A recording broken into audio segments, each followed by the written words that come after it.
Vladimir Putin believes climate change is something that's been made up to curb Russia's industrial development.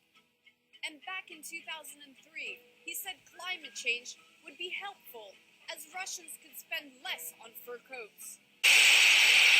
Flash floods have brought Sochi to a standstill. At least one person was killed as torrential rain submerged the Russian city that hosted the Winter Olympics. Many houses are damaged. Russian President Vladimir Putin has come under fire for his policies towards the indigenous people of Russia.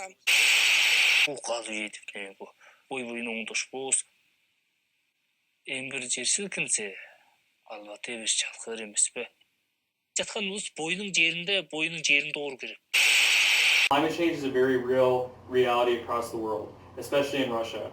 We're the group think tank HeatWave, and we're looking at ways that Russia in the past has dealt with climate change, as well as the vulnerabilities in the future if they continue to deal with climate change, and what ways they can do that.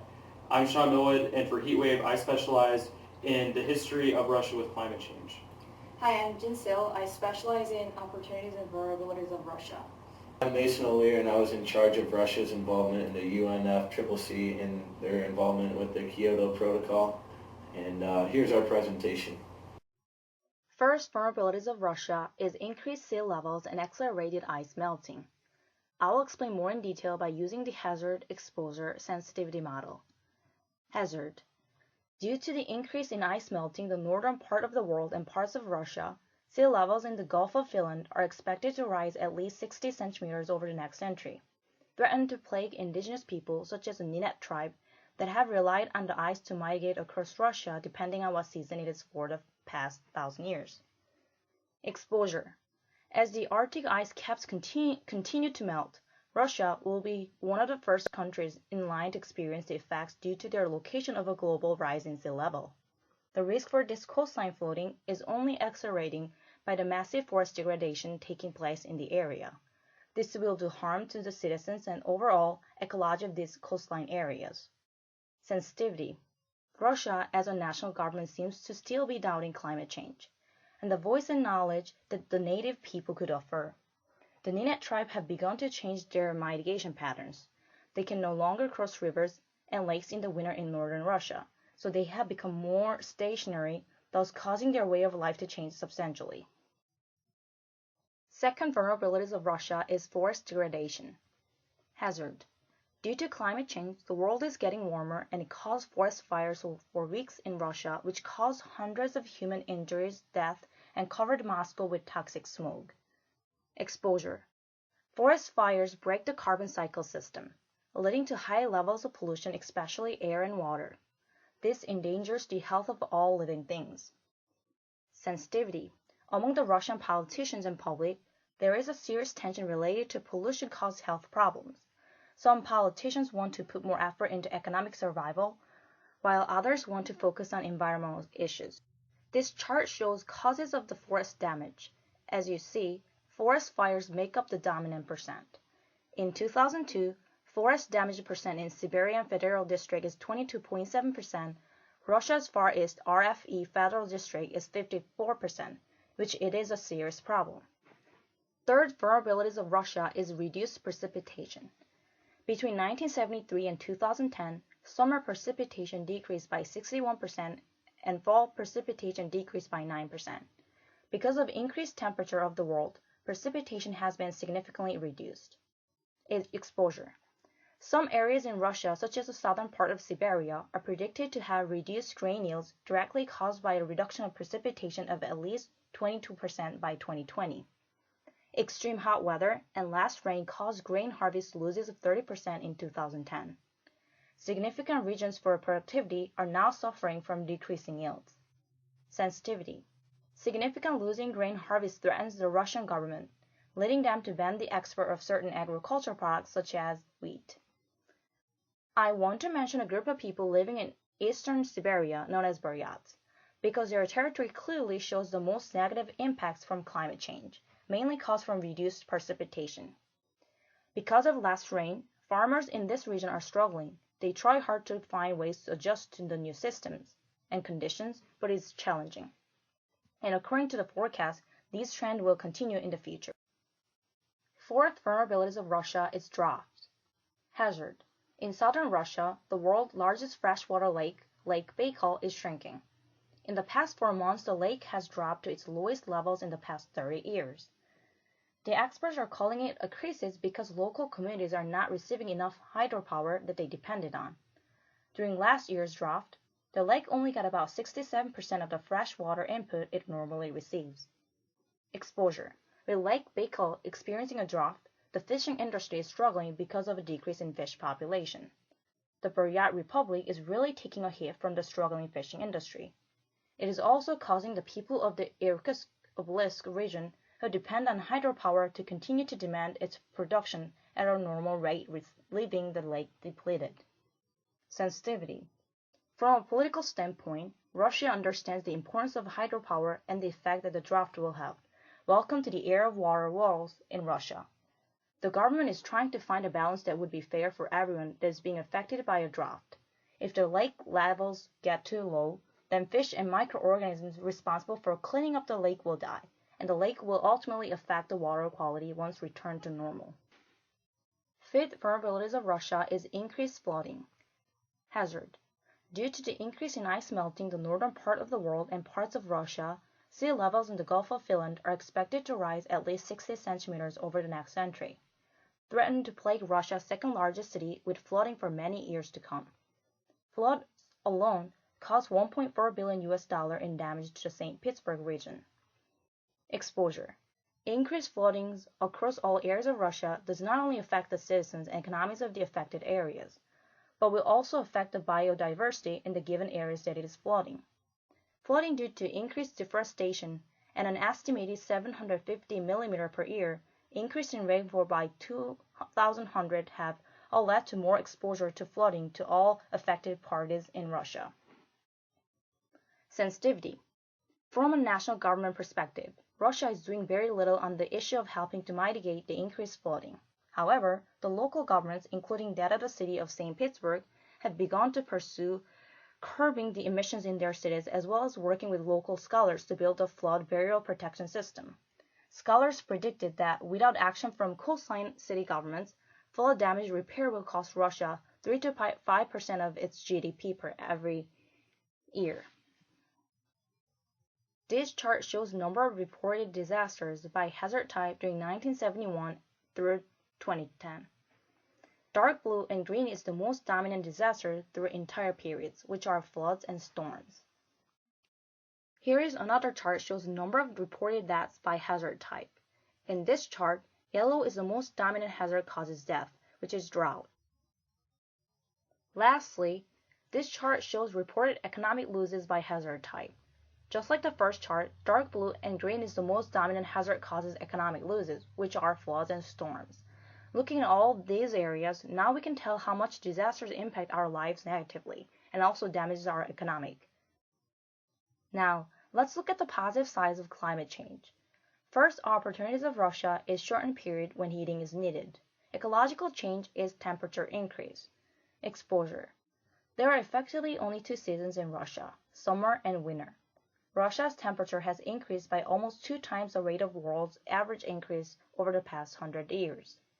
More specifically, the substantial increases have come during the winter months.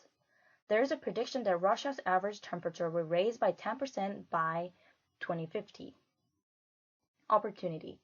With an increase in temperature during the winter months, this means that people are not needing to produce as much heat as they normally would to stay warm. This means that the winter months are getting shorter and the summer months are being prolonged. Experts estimate that there will be 5 fewer days that require heat in 2015 than in 2000.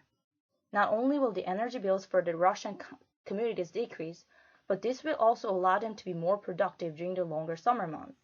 Russia's increasing temperatures will relieve some of the economic pressure that result from the cold climate. Second, opportunities of Russia is efficient workers and machines. Ecological change is temperature rising. Exposure. Russia is primarily known for its cold temperatures, and this taken an effect on the efficiency of both human workers and machines. The cold temperatures have even been known to shut down factories, companies for a day or even more. In an average year, Total losses to the cold comprised 33% of all possible working time in the Soviet North. Also, cold temperatures causes damage to industries, human health, buildings, equipment, and infrastructure. For example, -15°C high carbon steel breaks. Opportunity. The rising temperatures allow for the manual laborers and machines to work more efficiently and at a higher quality of work. It also allows for a safer work environment because steel on the machines will not be breaking and putting workers in danger. Third opportunities of Russia is exposure to resources and land. Ecological change is thawing of Siberian permafrost zone. Exposure. The retreat of Siberian permafrost zone will allow for a greater boom for mineral resource extraction. The capital city of Shah Republic in Russia is already a major supplier of diamonds. As of now, almost 50% of Russia is covered by the permafrost layer, and only about 11% of Russia's gross domestic products come from it. Opportunity. By 2050, permafrost could retreat by more than 100 miles, exposing previously inaccessible land to exploration and extraction. This will allow for a boom in the mining industry and will improve Russia's economy immensely. Also, by 2200, over 60% of permafrost zone will be melted. This will allow for hundreds of miles of new liable regions to be exposed and used to obtain large amounts of resources. Thank you for talking about the climate change vulnerabilities and opportunities in Russia. Now I'm going to talk about the evolution of climate change in Russia. While it is important to discuss the vulnerabilities that Russia is exposed to in regards to climate change, it is also important to examine the history of Russia's industrialization. This will help to shed light into the particular groups of people that are currently exposed to climate change in an adverse way, as well as the trade-offs that will have to be made if Russia continues to take action on climate change. To start, the pre-industrial economy of Russia under the pre-Soviet era, it was the Tsarist Empire. It was just defined as an agrarian society. This is a society that is centered around the production of agriculture. Over half of Russia's output was from the agricultural sector in the late 1800s. Although indigenous people during this time had been experiencing conflict with mainstream Russians over their native land, these societies were largely left to their own cultural norms before the Soviet Union began to industrialize Russia. And it was characterized during this time by a weak central government control and strong local power. This can be then no surprise that the agricultural revolution in 1906 occurred. This is when Tsar Alexander II expanded rights of peasants or poor people in Russia by allowing them to completely be responsible for their land and allowing private ownership. This allowed for autonomy among all classes of people and really left everyone to their own accord. Fast forward to 1917 is when industrialization of Russia's economy truly began to occur. And when this happened, the Bolsheviks took power in Russia. This is when strong economic development began to occur under Joseph Stalin of the Soviet Union, as well as when the country shifted from an agrarian society to an industrialized society. Just as a stat, 30% of the workforce actually shifted from agriculture to industrialized area over the course of just a few years. This is when a new process came to light under the communist regime called collectivization. This process is where Russia switched from a clan structure to a uniform structure to appeal to new communist ideals. What this basically means is that everyone now, instead of being responsible for their own crops, was now responsible for everyone else's crops and way of life as well.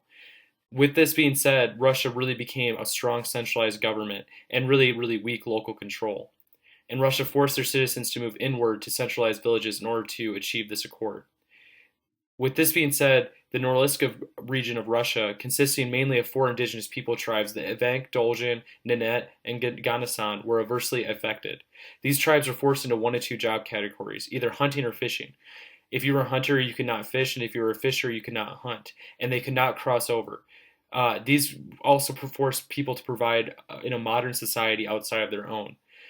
For hundreds of thousands of years, these tribes had lived in these areas and they were forced to move inland and assimilate to public education and public works programs. This completely washed away all of their traditions and everything that they, for thousands of years, knew to be normal. To underscore that, only 10% of the 0.02% total indigenous population of Russia still live a traditional nomadic lifestyle. That is down 70% in 30 years. However, in Russia, 2/3 of the land coverage is still indigenous people, where 1/3 of mainstream Russia is mainstream Russians. Fossil fuel burning in Russia to this date and over the past century has grown to now become the largest non-OPEC producing oil country in the world. They're the second largest producer of natural gas in the world, and 50% of government revenue comes from the energy industry. Fossil fuel and energy use has skyrocketed in Russia since the industrialization of its society. With fossil fuel and indigenous people, a very large example of how indigenous people have been affected is the Khanty-Mansi oil reserve. This was an oil reserve built by the Russian government in the late 1960s over the land of the Khanty people, who have lived in the Khanty-Mansi area for thousands of years. Since the 1960s, this region has been polluted. There has been no regard for the Khanty people, and they have forced many of those people to abandon their land and move inland to work for the same energy companies that kicked them off their land. Another way that Russia has been adversely affected by industrialization is deforestation. They currently have the largest area of forests of any country in the world. They have regulations regarding the timber industry and the export of wood, yet many of these restrictions are loose in comparison to other regions in the world. As you can see by the chart on the upper right-hand corner of this slide, countries with the greatest annual tree cover loss from 2011 to 2013, Russia ranks first, and its second with Canada is still almost twice as behind Russia in deforestation. These regions near China and Russia are affected the most as it's a main market for timber. That could be really attributed to how Asia has been growing economically, and the need for timber has grown substantially. What deforestation does to the carbon footprint is it's particularly damaging as forests have a short growing season due to extremely cold winters, and therefore these forests will take longer to recover after the trees get cut down. Now that we've examined how different areas such as fossil fuel usage and deforestation can drive climate change in Russia, let's look at the different groups of people that currently inhabit that area. There's over 170 groups that currently inhabit Russia. Many of them identify as Russian, which is 81.2% of the population. And then there's three different indigenous groups: the Buryats that account for 0.3%, the Mari that account for 0.4%, and the Chulams that account for 0.0002% of Russia's population. These three different groups of indigenous people have been affected in many different ways across Russia's land as deforestation takes hold and as fossil fuel takes hold. One of those examples is the Khanty-Mansi oil reserve that we had just spoken about. In Russia, the income, 13.2% of Russia's population is below the subsistence income level. At the same time, the carbon footprint in Russia is 12.23 metric tons annually. And Russia's main contribution to this carbon footprint are the fossil fuel industries, as well as the deforestation industries, the timber industries that have been driving that as well. As we look at these different lifestyles, these different dominant lifestyles, whether it be Russians at 81.2% or any of the different indigenous groups, these three indigenous groups that we just spoke about are making up less than 1% of their population. But these also, at the same time, are the ones that make up the majority of the people who are below the poverty line. This immense carbon dioxide emission that comes from Russia is mainly due to its industrialized background. The people that work in these industries are often above the poverty line. They're wealthy enough to not have to experience the different negative effects that deforestation and that fossil fuel usage could bring to people. However, these indigenous people, as we've already spoken about, have been kicked off their land, have been forced into social norms and cultural norms that they're not used to, and put into centralized villages and into jobs that they're not used to and that they don't want to do. With this being said, it's the Russians who contribute the most to CO2 emissions, and it's they who have to adapt their lifestyle in order to reduce the emissions. But at the same time, it's very interesting to look at how indigenous people, as they become more and more vulnerable to the decisions that wealthier people in Russia are making in the energy industry, how they will be affected in the long term. Speaking of vulnerable populations, there's a few in Russia that stick out that are going to be vulnerable as climate change begins to advance and has already advanced. The first group is women. Russia has a conservative culture and society in which men and women have clearly defined social roles. A lot of times women are not allowed to raise their voices equally as men. You can see this in society and at home. According to the International Parliamentary Union, for example, Russia was ranked the bottom line country in regards to participation of women in politics. Without women voices in politics, voices for females in politics in Russia, how can decisions be made about climate change that are sure to include the interests of women? Even though women make up 46.9% of the employed population in Russia, they are not welcome in the work environment by many employers, which leads them to stick with non-preferable and low-wage income jobs. If you remember, indigenous people also have the same issue. And due to a policy that requires 100% full coverage payment for 140 days of maternity leave, a lot of times women aren't hired in roles because if they become pregnant, a lot of these companies in Russia do not want to have to pay for these women to be able to have maternity leave. So since women in Russia do not have an equal voice or authority, whatever way you look at it, than men in Russia, it will be hard for them to advance in the climate change movement if they have to move areas or move different places due to resource shortages as climate change begins to take hold. Jobs just aren't everywhere for them, and it's not easy for them to just economically be able to get up and move as it would be for a man who would be able to find a job much easier and is much more represented in the government. The second vulnerable population is poor people. In Russia, the wage gap between rich and poor is substantial. To underscore that statement, 15.9% of Russians are living with income below the poverty line. That is 650,000 people who are impoverished in Russia. This would mean the average person living in poverty would only make $148 a month. With that being said, their vulnerability is exposed financially. If climate change issues continue to arise, they will not be able to move and get up and move to different areas as easily as people that would be making more money. And they would also be slower to prepare and to adapt for new lifestyles that could be brought on by climate change. Going back to indigenous people, that's our third vulnerable population in Russia. And the characteristics of indigenous people are that a lot of times they've been deprived and they have little political influence in Russia as they are no longer the majority culture in Russia. And so as they keep to their own traditional and cultural way of living, they're being threatened every day as new fossil fuel development and as new deforestation begins to take hold. A lot of times indigenous people are poor and they tend to have less education on climate change issues. They aren't becoming aware of it like their Russian counterparts are. In addition, their isolation sometimes makes them even more vulnerable to serious climate change on their lives as they aren't aware of what's happening in other parts of Russia as well. And you can't blame them for this as they don't want to be involved in mainstream Russia, as every time that they have tried to get involved, they have had rights taken away from them, land taken away from them, among other things. So climate change will alter everything we do, including weather patterns, food production, and even people's lifestyles. It will eventually influence even more the indigenous people lifestyles than it already has and could threaten them significantly. The fourth vulnerable group in Russia is elderly people. For starters, Russia has a low life expectancy of about 65 years old. This has been largely attributed to the poor healthcare quality in the country. Many Russian elders are also supporting themselves financially and are waiting until much later in their life to retire. With all this being said, this makes them currently isolated from the important issues on climate change. And they also are slower to adapt to new ways of living of climate change and are deprived and unhealthy, which makes them a lot less prone to know about climate change as there's other issues such as healthcare that are at the top of their agenda.